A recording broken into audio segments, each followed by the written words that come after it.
인사하겠습니다. 메리 크리스마스. 메리 크리스마스.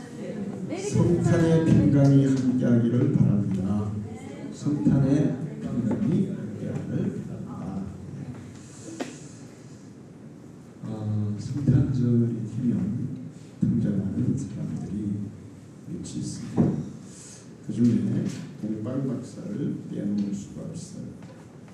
동방박사, 예수님이 태어나셨을 때 동방에서 별을 보고 따라와서 예수님께 경배하고 황금과 유향과 모략을 예수님께 예물로 드렸던 사람들이 동방박사들이에요.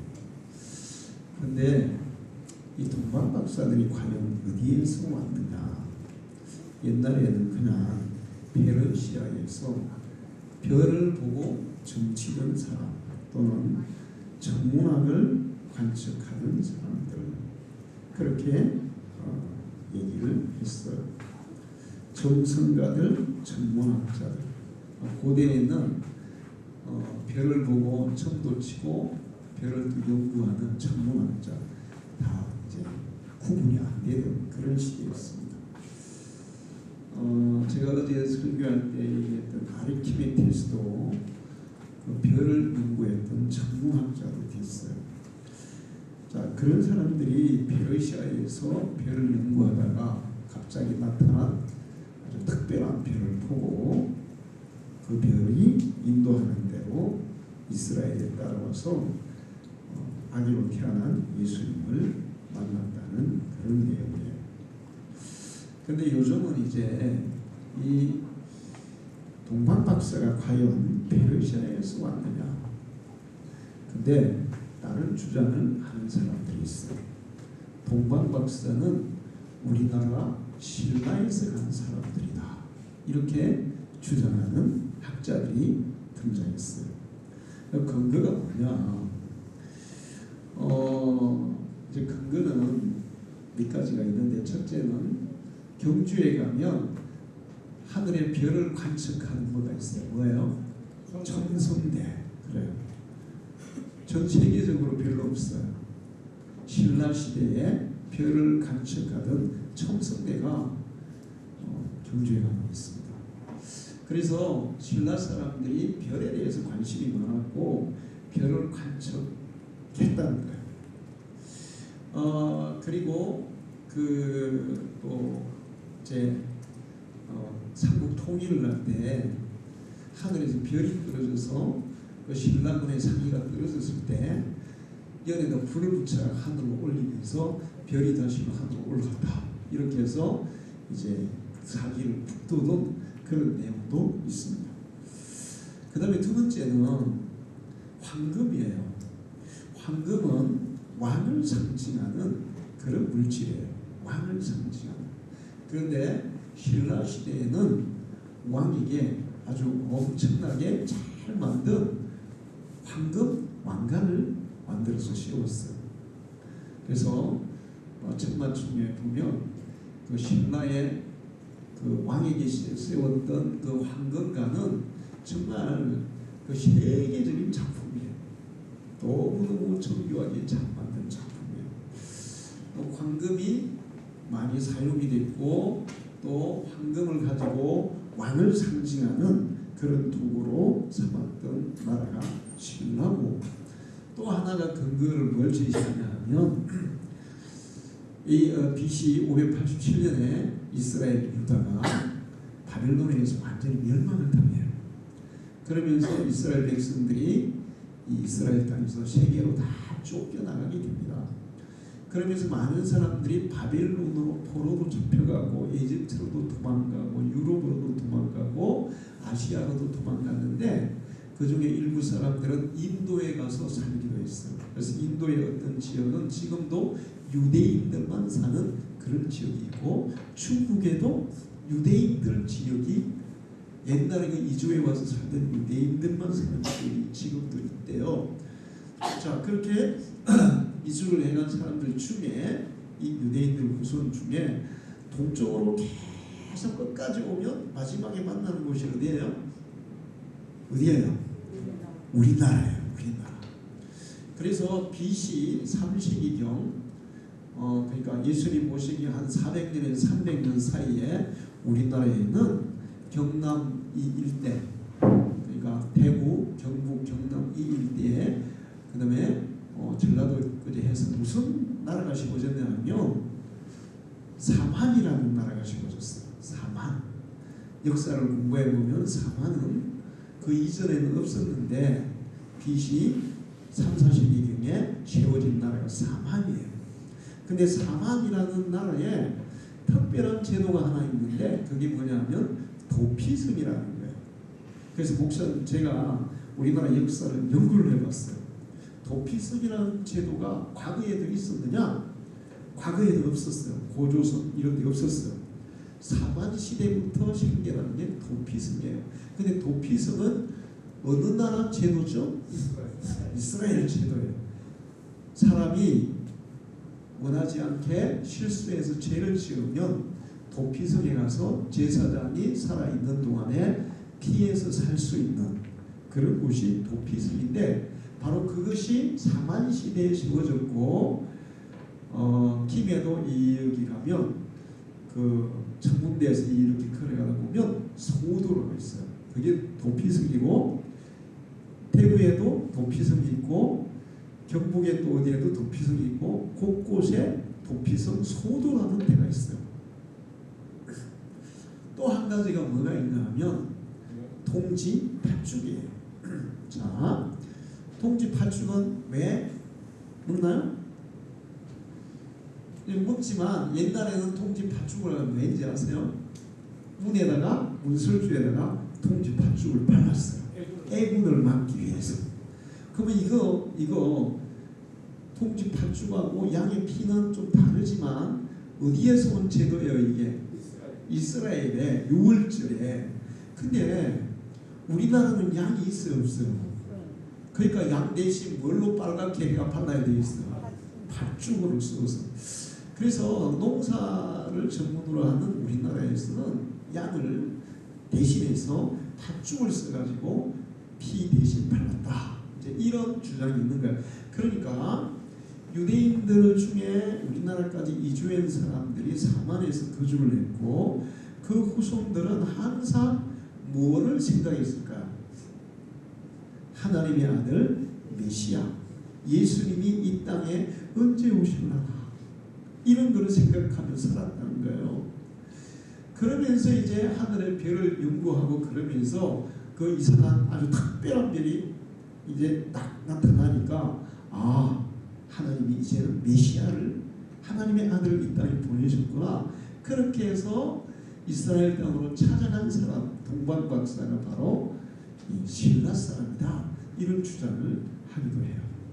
자, 그런데 뭐 신라 사람이든 페르시아 사람이든 그것은 중요하지 않아요. 중요한 것은 동방박사들이 별을 보고 예수님의 탄생을 알아차리고 베들레헴으로 가서 아기 예수께 경배하고 예물을 드렸다는 사실입니다.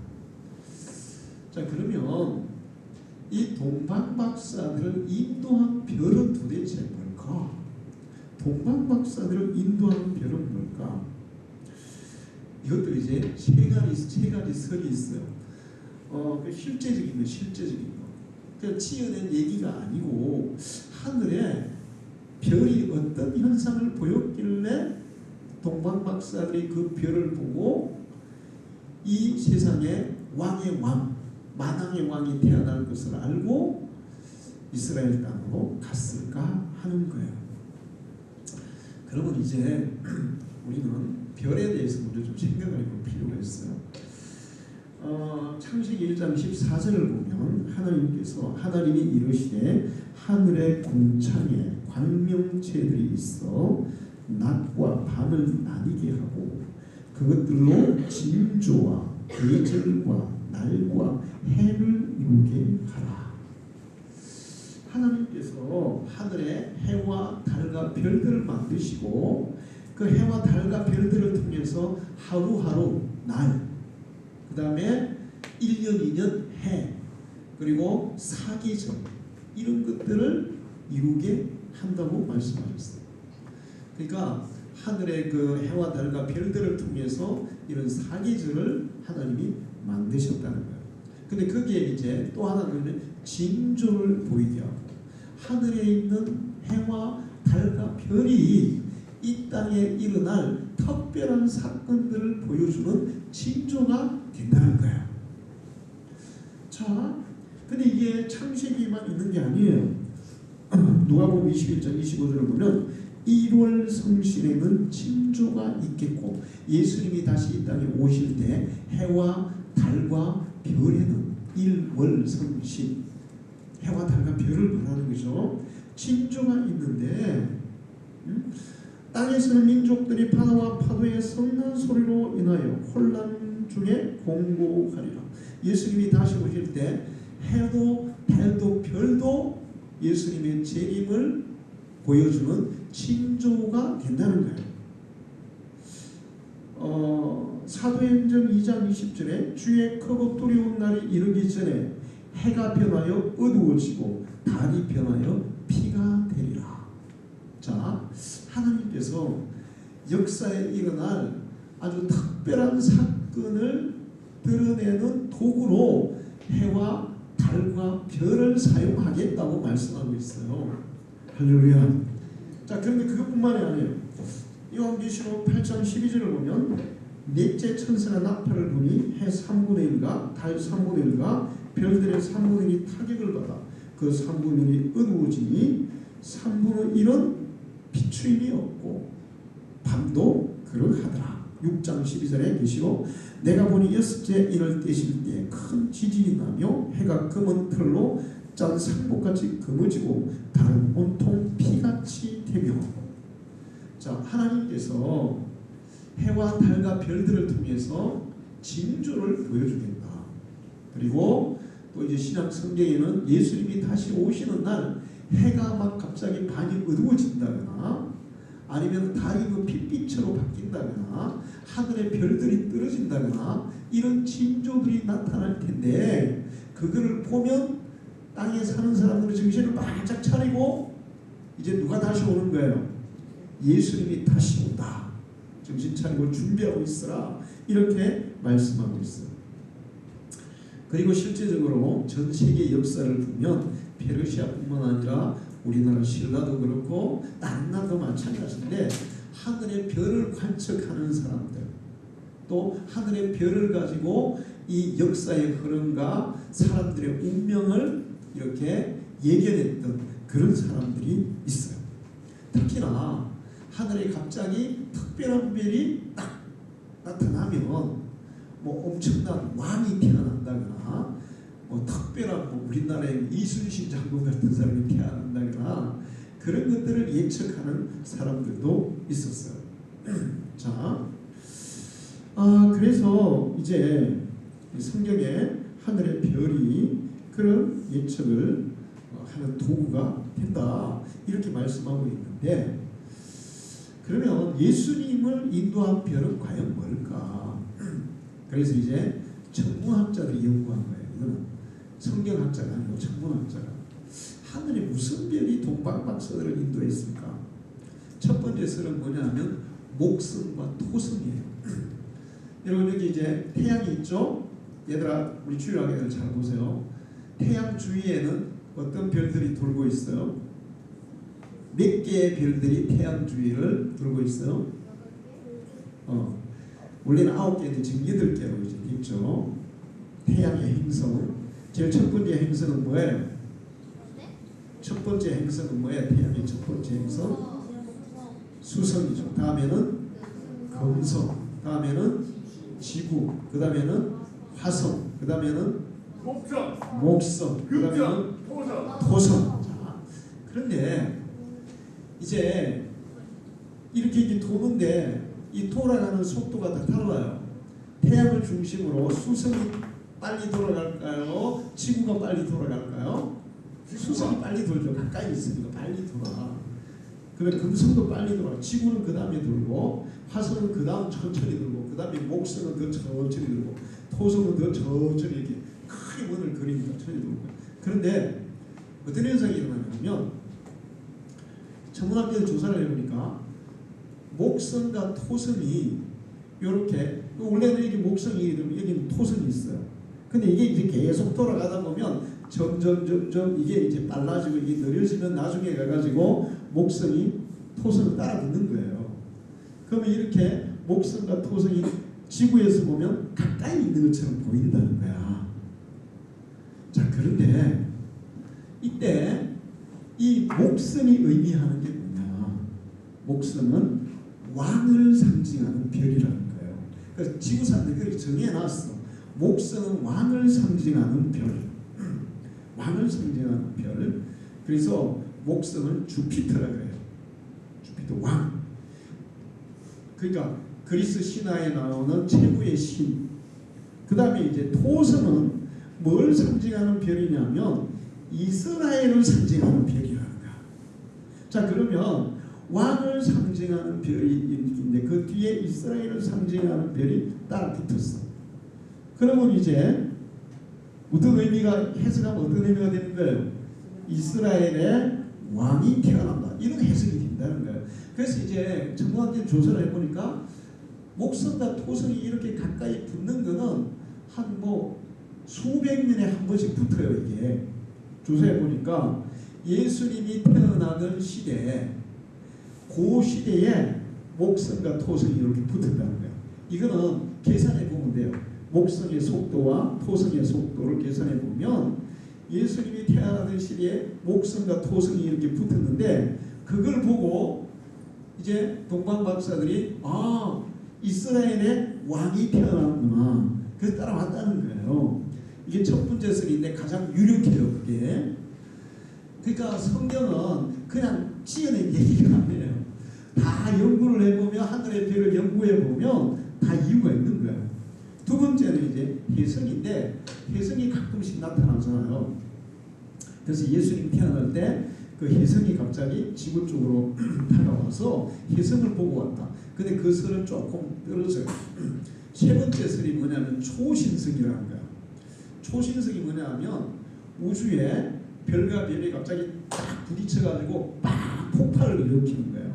그럼 엄청난 빛을 팍 붙는 거죠. 그래서 예수님이 태어날 때 초신성이 빡 폭발했는데 별을 관측하는 사람들이 그걸 보고는 와, 이 땅에 왕이 태어나나 보다. 그래가지고 그 별을 보고 왔다는데 내가 연구를 해보니까 초신성은 어떤 거는 빵 터지면 몇 시간 만에 사라지는 게 있고 어떤 거는 1년까지 이게 빛을 이렇게 내는 게 있대요. 1년까지 초신성이. 근데 어떤 거는 역사 속에 있는데 초신성이 폭발해가지고 낮에도 해처럼 밝았대. 이게 그 역사의 기록이 있어. 그래서 역사에 보면 그 우리나라 역사에도 뭐 중국 역사에 있는데 낮에 하늘에 해가 두 개 떠 있다 이런 얘기가 있었어요. 나는 그게 옛날에는 이해가 안 됐어. 낮에 해가 두 개 떠 있을 수 있어요, 없어요? 없죠. 절대로 없죠. 그런데 초신성이 빵 폭발해가지고 이게 어떤 거는 하루 만에 사라지기도 하고 빛이 어떤 거는 1년 동안 있는 것도 있는데 그러면 이제 낮에도 초신성 그 밝은 빛이 해양처럼 하늘에 떠 있을 수 있는 거예요. 예수님이 태어날 때 초신성의 폭발이 있었고 그걸 보고 따라왔다 이렇게 얘기하는데 그러나 가장 유력한 설은 목성과 토성의 근접을 얘기하고 있어요. 어쨌든 이 동방 박사들이 별을 보고 예수님을 찾아온 것은 분명히 하늘에 징조가 있었고 별을 통한 징조가 있었고 그 징조를 통해서 그들이 이스라엘로 와서 예수님을 만난 거예요. 자, 그러면 이제 동방 박사들이 이스라엘 땅까지 잘 왔어요. 왔는데 하늘의 별이 지금 뭘 나타내는 거라 그랬죠? 왕의 탄생을 나타내는 거잖아요. 그러면 이제 왕이 탄생하려면 어디서 태어나야 돼요? 왕궁에서 태어나야 되잖아요. 그래서 이스라엘 땅까지 별 보고 잘 왔는데 그 다음에는 별을 보고 이제 이스라엘 땅에 왔으니까 이스라엘까지는 왔어. 그러면 그 다음에는 이제 별을 볼 필요가 없고 뭘 봐야 돼요? 왕궁으로 가야 될 거야. 왕궁으로. 그래서 별을 딱 이제 생각 안 하고 이제 이스라엘에 왔으니까 왕이 왕궁에 태어나니까 헤롯 왕궁으로 찾아간 거예요. 이제 별 이상 더 이상 볼 필요도 없어요. 이제 왕은 왕궁에서 태어났지. 그러니까 헤롯 궁전으로 찾아갔어. 그리고는 왕에게 이 땅에 왕으로 태어나신 이가 지금 여기에서 태어났습니까? 이렇게 물었는데 헤롯 왕궁에서는 왕자가 안 태어난 거예요. 그때 헤롯 왕 그때 죽을 때가 다 됐고 거의 그 다음에 그 헤롯 왕의 왕자 중에 한 명이 반역을 했다가 헤롯 왕이 그 처자들을 처단해버렸어. 죽여버렸어. 그런 일도 있었어. 왕자가 안 태어났는데 그런데 동방에서 우리가 별을 보니까 어마어마한 위대한 왕이 태어나는 별을 보고 우리가 왔습니다. 우리는 그 왕에게 경배하러 왔습니다. 헤롯 왕이 불안한 거예요. 왕자가 안 태어났는데 왕이 태어났다 그러지. 거기다 자기 큰아들은 자기를 반역하는 바람에 왕자까지 죽였지. 야, 그러면 또 나를 반역할 또 다른 어떤 것이 태어났나? 불안하잖아. 그래서 이제 작전을 쓴 거예요. 박사들에게. 그래, 만약에 그 태어난 왕자가 어디 있는지 확인이 되면 나한테 보고를 해달라. 그러면 나도 그 왕자에게 가서 경배하겠다. 거짓말이에요. 헤롯 왕은 왕자가 태어났다니까, 만왕의 왕이 태어났다니까 그러면 죽여버려야지. 나를 반역할 거 아니냐. 그런 생각을 하고 나에게 보고해달라 그랬는데 하나님은 다 아니까 동방박사들이 예수님 만나고 돌아갈 때 헤롯 왕이 가지마, 딴 길로 그냥 돌아가. 그렇게 보내버려요. 그러니까 헤롯 왕은 그걸 알고 2살 이하의 남자아이는 다 죽이잖아요. 혹시나 왕이 태어났는가 싶어가지고. 자, 그런데 여기서 동방박사가 이제 왕궁으로 찾아간 것은 하나님의 계시를 따라간 거예요. 자기 생각대로 간 거예요. 자기 생각대로 간 거예요. 응? 여기에 이제 문제가 있는 거예요. 우리가 예수 잘 믿어요. 하나님께 기도해요. 하나님의 뜻대로 살아가다가 갑자기 하나님의 뜻은 딱 제껴놓고 내 생각대로, 내 지식대로, 내 의지대로 하는 경우들이 있어요. 그러면 어떤 현상이 일어날까요? 길을 잃어버리는 거예요. 여기 보면 동방박사들이 헤롯 왕에게 갔다가 밖으로 다시 나왔더니 다시 뭘 봤어요? 뭘 봤어요? 이스라엘 땅까지 왔는데 그때는 별을 보고 왔어. 그런데 왕은 왕자는 왕궁에 태어나니까 그리고 갔어. 그리고 나서 이제 왕이 안 태어났다는데 어떻게 되겠어요 이제? 자, 여러분이 이 동방박사가 신라에서 갔으면 적어도 한 6개월에서 1년이 걸렸을 거고 페르시아에서 갔으면 거의 한 6달이 걸려요. 그러니까 예수님이 잉태될 때부터 하늘의 별 징조를 딱 보이는 거죠. 보통 잉태될 때 보이잖아요. 응? 그러면 그걸 보고 따라왔는데 그렇게 6개월, 1년에 걸쳐서 따라왔는데 왕이 안 태어났다 그래. 어떨까요 여러분? 완전히 대실망. 그 다음에 완전 허탈. 그냥 맥이 쫙 빠졌을 거 아니에요. 지금 이제 동방박사 맥이 완전히 다 빠졌어 이제. 그래가지고 밖으로 나왔더니 뭐가 보이는 거야? 왕이 안 태어났다네? 그러면 아닌가? 하고 하늘에 별을 보니까 별은 아직 있어요 없어요? 별이 있는 거예요. 그래서 동방박사들이 우리가 헛걸음한 게 아니네. 여기에 안 태어났어도 왕은 태어난 게 확실하네. 그래서 기뻐하였더라 이렇게 얘기하고 있어요. 그리고 나서 별의 인도를 따라서 베들레헴에 가서 마구간에 태어난 아기 예수를 만나고 그리고 그들이 준비해온 황금과 유향과 모략을 예물로 드리고 아기 예수께 경배하고 이 만왕의 왕이 태어났으니 얼마나 기뻐하겠어요. 야, 정말 우리는 하늘의 별을 보고 왔는데 하나님이 이렇게 만왕의 왕 아기를 이 땅에 보내셨구나. 인류를 구원할 왕을 보내셨구나. 그러면서 이제 돌아가는 거예요. 자, 황금과 유향과 모략. 하나님의 뜻이 있죠. 황금은 왕을 상징하는 것이고 유향은 예수님의 제사장이시고 모략은 예수님이 우리를 위해서 죽으심을 나타내는 그런 물질이 황금과 유향과 모략이었어요. 자, 우리가 별을 따라가다가 그래 이제 얼마큼 다 왔어 이제는 내 생각대로 가도 돼. 이제는 별 이제 필요 없어. 이스라엘 때는 올 때는 별이 필요했지. 왔으니까 왕궁에서 태어나니까 이제는 별 볼 필요 없고 그냥 우리 생각대로 가는 거야. 그러면 실수하는 거예요. 그러면 길을 잃어버리는 거예요. 그러면 목적을 상실하는 거예요. 동방박사들이 일시적으로 그렇게 한 거예요. 그런데 다시 밖에 나와보니까 또 별이 그대로 있네. 그러니까 이 왕궁에는 아니지만 진짜 하나님은 왕자를 보냈어. 그래서 기뻐하는 거예요. 자, 여러분 우리가 믿음으로 살아가는데 우리는 별을 따라 살아가야 돼요. 목사님 별은 무슨 얘기예요? 근데 하나님께서 왜 별을 통해서 예수님의 탄생을 예고해 주셨을까? 성경에는 그 별이 예수님을 상징하는 도구라는 거예요. 할렐루야. 계시록 22장 16절을 보면 나 예수는 교회들을 위하여 내 사자를 보내어 이것들을 너희에게 증언하게 하였노라. 나는 다윗의 뿌리요 자손이니 곧 광명한 새벽별이니라. 할렐루야. 예수님이 별이라는 거예요.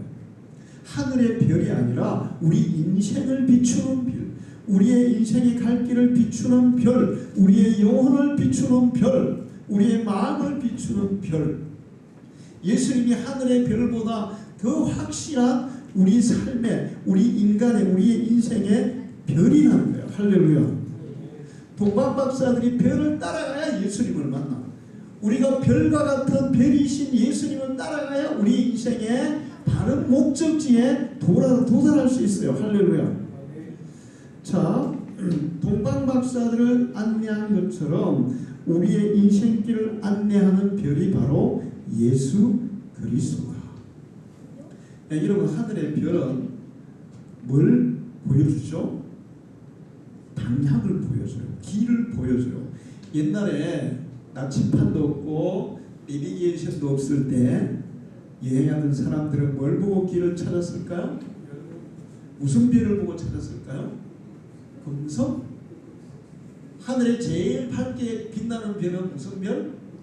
지구에서 볼 때 금성이 제일 밝게 보이지. 지구가 가깝거든 제일.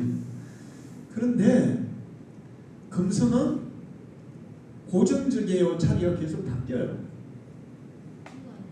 계속 자리가 바뀌지. 금성이 여기 있고 지구가 여기 있는데 금성이 돌아가는 속도 빠르고 지구가 돌아가는 속도 느리니까 계속 금성 자리가 바뀌어. 그럼 금성 보고 길 찾다가는 길 찾아야 잃어버려요.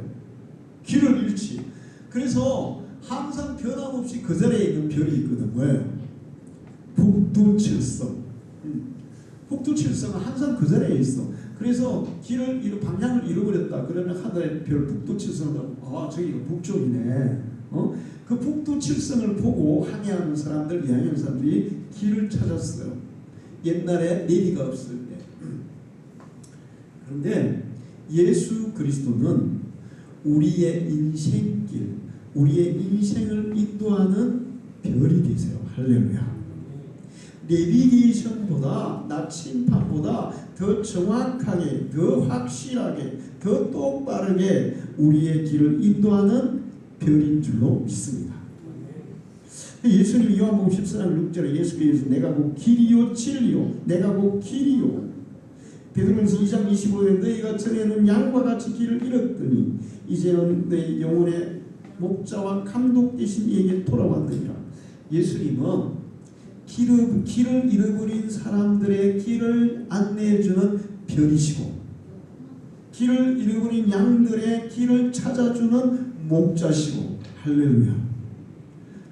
그러니까 동방박사들이 이 하나님의 아들이 이 땅에 타는 목적지에 가려면 자기 생각대로 가면 안 돼요. 뭘 따라가야 돼요? 별 따라가야 돼요. 별 따라가다가도 별 안 보고 딴 데 보고 자기 생각에 빠져서 가면 길을 잃어버리는 거예요. 여러분이 살아가면서 예수 그리스도의 별을 따라가기를 축원합니다. 예수님이 우리의 별이에요. 우리의 길을 밝혀주는 별, 우리를 가장 확실하고 바른 길로 안내하는 별. 여러분이 여러분의 생각대로 살지 말고 별이 되신 예수님의 그 인도를 따라 살 때 여러분의 길은 확실하게 보장될 줄 믿습니다. 그런데 별을 따라 가다가도 길을 잃는 사람들이 있죠. 예수 믿다가 예수님을 떠나기도 하고 또 요즘 가난한 신자들이 많아요. 가난.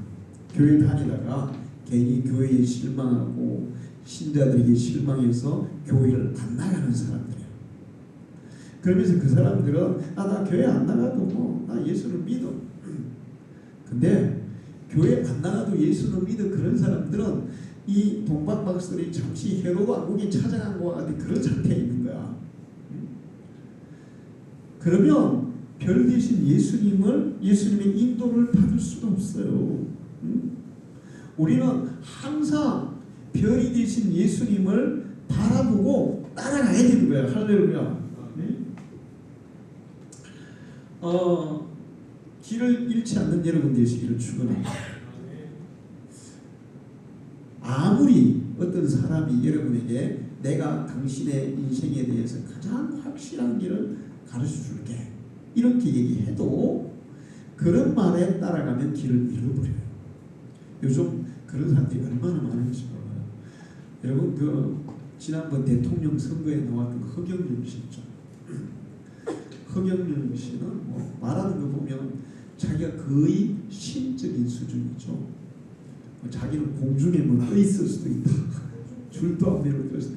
그 다음에 뭐 자기가 뭐 대통령이 되면 내 밑에 와가지고 이렇게 하는 사람들이 전부 다 이 장관이나 높은 자리에 다 앉혀주겠다. 근데 거기에 혹해가지고 막 돈 갖다 바치고 가서 거기서 막 일하고 이런 사람도 많아요. 그런데 이제 이 사람들이 쏘갔다고 이번에 허경영 씨 다 고소해버렸어요. 사기꾼이라고 고소해버렸어요. 이제 정신 차린 거예요. 그런 사람들은 허경영 씨가 자기들의 인생길을 확실하게 책임지고 인도해 줄 줄 믿고 쏘은 거예요. 예수님은 그런 분이 아니에요. 예수님은 확실한 별이고 확실하신 분이고 우리는 확실하게 인도하시는 분이에요. 할렐루야. 자, 그 외에도 뭐 가짜들이 굉장히 많은데 그런 거 쫓아갔다가는 여러분의 인생의 길을 잃고 방황할 수가 있어요. 별 대신 예수님만 바라보고 가시기를 축원합니다. 그리고 이제 우리가 별 대신 예수님을 따라서 계속 가잖아요. 끝까지 갔어요. 우리의 인생의 마지막까지 예수님의 별 대신 예수님을 붙잡고 그분 바라보고 끝까지 가면 성경에는 우리도 별이 된다 그랬어요. 할렐루야. 하늘에 이런 떠있는 별이 아니라 천국에서 영원히 하늘의 별보다 더 빛나는 별이 된다 그랬어요. 자, 계시록 2장 26절, 27절, 28절에 내가 또 그에게 새벽별을 주리라. 이기는 자와 끝까지 내 일을 지키는 그에게는 예수님의 말씀을 끝까지 지키고 별 대신 예수님의 인도를 따라 끝까지 살아가는 자들은 별이 되게 해주겠다는 거야. 할렐루야. 그 다음에 또 별이 되는 사람들이 있는데 다니엘서 12장 2절에 지혜 있는 자는 궁창의 빛과 같이 빛날 것이요 많은 사람을 옳은 대로 돌아오게 한 자는 별과 같이 영원토록 비치리라.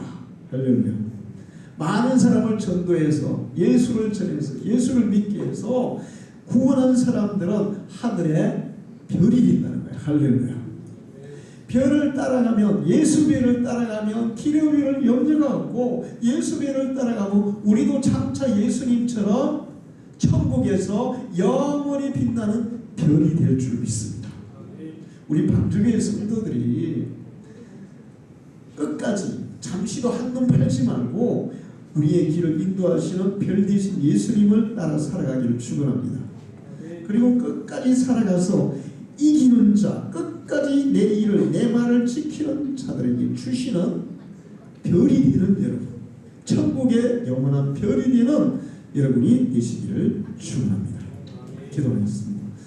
하나님 아버지, 오늘도 성탄절을 맞이하여 귀한 말씀을 주셔서 감사합니다. 동방박사들이 하늘의 별을 보고 따라와서 아기로 오신 마당의 왕 예수님을 만났습니다. 그러나 그들이 잠시 자기들의 생각으로 한눈 팔다가 길을 잃어버리고 방황하기도 했습니다. 그러나 다시 하늘을 바라보고 별을 바라볼 때 하늘의 별의 인도를 받아 아기 예수 만나고 경배하고 예물도 드렸습니다. 우리의 인생길을 가장 확실하게 비추고 가장 안전하게 이끌어 가시는 별 중의 별, 참별 예수 그리스도, 우리는 주님을 따르는 사람이 되기를 원합니다. 별 대신 예수님의 인도를 따라 살아가고 항상 그 별을 바라보고 우리의 생각에 빠져서 또 현혹하는 자들에게 현혹에 빠져서 길을 잃는 사람이 아니라 별 대신 예수님을 항상 바라보고 그 인도함을 따라 살아서 절대로 길을 잃지 않고 우리에게 가장 하나님께서 예비하신 마지막 목적지까지 안전하게 확실하게 도달하는 사람이 되게 주옵소서.